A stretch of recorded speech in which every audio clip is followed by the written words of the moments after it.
ओम भूर्भुवः स्वः तत्सवितुर्वरेण्यं भर्गो देवस्य धीमहि धियो यो नः प्रचोदयात्। मित्रों, मैं रामोद पांडे शास्त्री आज कुमारी वैष्णवी चैनल से आप लोगों के समक्ष श्रीमद् देवी भागवत महापुराण के षष्ठ स्कंद का 24वां अध्याय प्रस्तुत करने जा रहा हूँ। प्रस्तुत अध्याय में धृतराष्ट्र के जन्म की कथा प्रस्तुत की गई है। एक बार की बात है कि राजा कहते हैं, आपके मुखार बिंदु से निर्गत अमृत तुल्य दिव्य कथा रस का निरंतर पान करने पर भी मुझे तृप्ति नहीं हो रही है। आप द्वारा मुझे विचित्र आख्यान विस्तार पूर्वक कहा गया है। वंशी राजाओं की उत्पत्ति तो अत्यंत आश्चर्यजनक है। मुझे इस विषय में महान कौतूहल हो रहा है। देवादिदेव जगतपति लक्ष्मी भगवान विष्णु स्वयं जगत के उत्पत्ति करता, पालन करता तथा संहार करता है। उन्हें भी अश्वरूप धारण करना पड़ा। सर्वथा सर्वत्र स्वतंत्र रहने वाले वे अच्युत पुरुषोत्तम भगवान हरे परतंत्र कैसे हो गए? व्यास जी कहते हैं, सुनो भाई, एक बार की बात है, आपने जो प्रश्न मुझसे कहा ऐसा ही प्रश्न नारद जी ब्रह्मा के मानस पुत्र थे, उन्होंने भी मुझसे ऐसा ही प्रश्न किया। एक बार वे मुनिवर नारद स्वयं तथा तान से युक्त अपनी वीणा पर गायन करते हुए चले आ रहे थे। पृथ्वी पर विचरण करते हुए मेरे आश्रम पर आ पहुंचे। वह शम्याप्रास महातीर्थ सरस्वती के पावन तट पर विराजमान है। कल्याण और ज्ञान प्राप्त करने वाला वह तीर्थ प्रधान ऋषियों का निवास स्थान है। ब्रह्मा के पुत्र महान तेजस्वी नारद जी ने अपने आश्रम में आया तो हमने उनका विधि पूर्वक अर्घ पूजन और पाद्य से अर्घ पूजन अर्चन किया। अर्घ पाद्यम विधम कृत्वा तस्मासने स्थितस्य च वैष्टम समय पे मुनेर अमित तेजस है। और मैं उनको उचित आसन दे करके उनके समीप बैठ गया। इसके बाद हमने उनसे प्रश्न, शांत चित्त उन्हें देखकर मैंने उनसे प्रश्न किया, आसारे अस्मिन्नस्तु संसारे प्राणी नाम किम सुखम मुने न पश्यामि निश्चित कदाचित क्वचित। हे मुने, इस सारहीन संसार में प्राणियों को क्या सुख है? विचार करने पर मुझे भी कभी कहीं से कुछ भी सुख नहीं दिखाई देता है। आप मेरा ही देख लीजिए, मैं एक द्वीप में जन्म लेते ही मेरी माँ ने मेरा त्याग कर दिया। तभी से आश्रयहीन रहता हुआ मैं वन में अपने कर्म के अनुसार बढ़ने लगा। ये देवर्षि, मैंने पुत्र प्राप्ति की कामना से एक पर्वत पर बहुत वर्षों तक शंकर जी की उपासना की, कठोर तपस्या की। ज्ञानियों में श्रेष्ठ सुखदेव मुझे पुत्र रूप में प्राप्त हुए। मैंने उनको वेदों का सार भूत तत्व पढ़ा दिया। ये साधो, आपके वचनों से ज्ञान प्राप्त करके मेरा वह पुत्र विरातुर हो रोता हुआ छोड़कर मुझे कहीं बाहर चला गया। तब पुत्र विरह से संतप्त मैं महापर्वत सुमेरु को छोड़कर अपनी माता को मन में याद करते हुए कुरुजांगल प्रदेश में पहुंचा। संसार मिथ्या है, पुत्र स्नेहात अतितराम कृशांगो शोक संयुक्तम जाननम मिथ्या इति संसारे माया पाशा नियंत्रिता ततो राज्ञा वृत्ताम ज्ञात्वा मातरम वासिनीं शुभम स्थितो अत्रैवासमं कृत्वा सरस्वत्या तटे शिवे। संसार यह मिथ्या है, ऐसा जानते हुए भी माया पास में बंधा हुआ मैं पुत्र श्रेय के कारण शोकाकुल रहने में अत्यंत दुर्बल शरीर वाला हो गया। इसके पश्चात मैं सरस्वती के विचित्र तट पर आश्रम बनाकर रहने लगा। कुछ ही समय के बाद महाराज शंतनु ने पवित्र तट पर आश्रम पर है। इसके बाद महाराज शंतनु ने स्वर्ग प्राप्त कर लेने पर मेरी माँ विधवा हो गई। हम भीष्म ने 2 पुत्रों वाली मेरी माता का पालन किया। चित्रांगदो कृत्वा राजा गंगा पुत्रेण धीमता कालेन सोपि मे भ्राता अमृत काम समुदिते। चित्रांगद को राजा बना के दिया और कुछ समय के पश्चात चित्रांगद की मृत्यु हो गई। पुत्र चित्रांगद की मृत्यु के बाद मेरी माता सत्यवती और अधिक दुखित हो गई। हे महाभाग, उन्हें पर्वता को दुखित जानकर मैं उनके पास गया। वहाँ मैंने तथा महात्मा भीष्म ने उन्हें सांत्वना दी।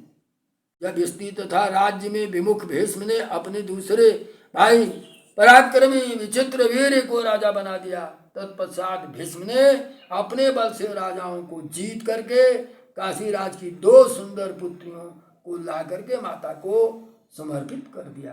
माने शुभ घड़ी में उन दोनों लड़कियों की शादी किया।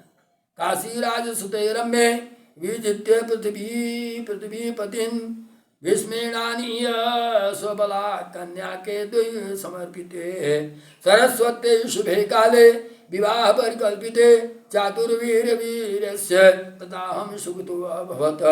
लेकिन वो अभी कुछ दिनों के बाद यक्षमा रोग से पीड़ित मर गया। काशीराज सुते द्वे तु मृतम दृष्ट्वा पतिं तदा पतिव्रता धर्म परे भागिन्य संबभूवतु। वो भी सती होना चाहे, लेकिन भीष्म तथा माँ के समझाने पर ये दोनों महिलाएं रुक गईं।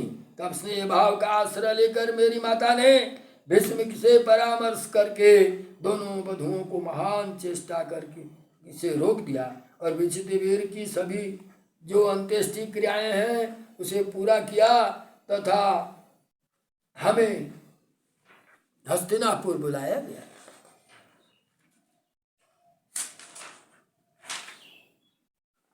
इस प्रकार माता का स्मरण करते ही मैं वहां पहुंच गया। हे माँ, और कहा, हे माता, आपने अपने मन में स्मरण करके यहाँ मुझे किस लिए बुलाया है? हे मातेश्वरी, आप मेरे सब कुछ हो, इसलिए त्वं मे तीर्थ परम मातर्देवस्य प्रथितः परः आगता चिंता चात्र ब्रूहि कृत्यं तो प्रियम। हे मातेश्वरी, वो कौन सा ऐसा तुम्हारा प्रिय कार्य है, उसे तुरंत बताओ, मैं करूँगा। व्यास जी बोलते हैं, हे मुनि, ऐसा कहने पर मेरी माता आगे खड़ी होकर पास बैठ गई। भीष्म को देखती हुई मुझसे यह कहने लगी, हे पुत्र, राज यक्षमा रोग से तुम्हारा भाई विचित्रवीर की मृत्यु हो गई। ये प्रतिभाशाली पराशर नंदन, इसी उद्देश्य की पूर्ति के लिए मैंने भीष्म के से परामर्श कर समाधिस्थ तुम्हें यहाँ बुलाया। इस नष्ट होते हुए वंश को तुम स्थापित करो, जिससे महाराज शांतनु का नाम बना रहे। हे द्वैपायन कृष्ण, वंशच्छेद जन्य दुख से मेरी शीघ्र रक्षा करो। तस्मात् त्वं मत में धाविन मया हूतम समाधिना गंगे यस्य मतेनात्र पराशर्यार्थ सिद्धे कुलम स्थाप्य नष्टम त्वं शांतनु नाम कारणात् रक्ष माम दुखता कृष्ण वंशच्छेदो भवात् द्रुतम। इसलिए मैंने तुम्हें बुलाया है। व्यास ने कहा, माता, ये तू क्या कर रही हो? अपने छोटे भाई की जो पत्नी है वो कन्या समान होती है, यह मुझसे व्यभिचार करने के लिए तुम क्यों ऐसा करती हो? लेकिन माता कहती है कि तत्वंश रक्षा की कामना से युक्त मेरी माता, जो पुत्र शोक से अत्यधिक संतप्त थी, विलाप करती हुई समीप आकर मुझसे पुनः कहने लगी, हे पराशर नंदन, हे पुत्र, मेरे कहने पर ऐसा करने से तुम दोषभागी नहीं हो। ऐसा मानकर मनुष्यों को गुरुजनों के दोषपूर्ण वचनों को भी उचित मानना चाहिए। माता की यह बात सुनकर के सूक्ष्म धर्म के निर्णय में विशेष ज्ञान रखने वाला गंगातनय भीष्म ने मुझसे कहा, हे कृष्ण द्वैपायन, तुम्हें इस विषय में विचार नहीं करना चाहिए। जैसा माता कह रही है वैसे करो। द्वैपायनम विचारो अत्र न कर्तव्यात् नघ मातुर्वचनात् आदाय विहरस्व यथा सुखम। तुम्हें माँ के सुख के लिए हर आदेश का पालन करना चाहिए। व्यास जी भीष्म का ये वचन सुनकर माता की प्रार्थना में निशंक भाव से उस निंद कर में प्रवृत्त हो गए। रात्रि में प्रसन्नतापूर्वक ऋतुमती अंबिका के साथ प्रवृत्त हुआ। किंतु मुझ कुरूप तपस्वी के प्रति उसके अनुरागहीन होने के कारण मैंने उस सुश्रोणी को साथ दे दिया। प्रथम संसार के समय ही तुमने अपनी दोनों आंखें बंद कर ली थी, अतः तुम्हारा पुत्र अंधा होगा। शाप्ता मया शासनोषि प्रसंगे प्रथमे तदा अंधस्ते भविता पुत्रो यतो नेत्रे निमीलिते। हे मुनिवर, दूसरे दिन माता ने द्वितीय आहने मुनिश्रेष्ठ पृष्ठो मात्रा रह पुनः भविष्यति सुतपुत्र काशीराज सुतोदरे मयोक्ता जननी तत्र व्रीडा नम्र मुखेन विनेत्रो भवितो पुत्रो मात शापान ममयुहे तथा निर्भिस् तत्र कठोर वचन वचसा मुने कथम पुत्रम त्वया शप्त पुत्रस्ते अंधो भविष्यति। मुनिवर, हे मुनिवर, दूसरे दिन माता ने एकांत में मुझसे पूछा, हे पुत्र, क्या काशीराज की पुत्री अंबिका के घर में पुत्र उत्पन्न होगा? तब लज्जा के कारण मुख नीचे किए मैंने माता से कहा, हे माता, मेरे साप के प्रभाव से नेत्रहीन पुत्र उत्पन्न होगा।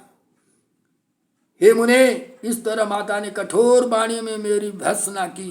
हे पुत्र, तुमने साप क्यों दे दिया कि तुम्हारा पुत्र अंधा होगा? श्रीमद्देवी भागवत महापुराणे अष्टादश सहस्रस्याम संहितायाम षष्ठी स्कंदे अंबिकाम योगात् पुत्रोत्पादनाय गर्भधारण वर्णनाम चतुर्विंशोऽध्याय। बोलो माँ जगदम्बा की जय।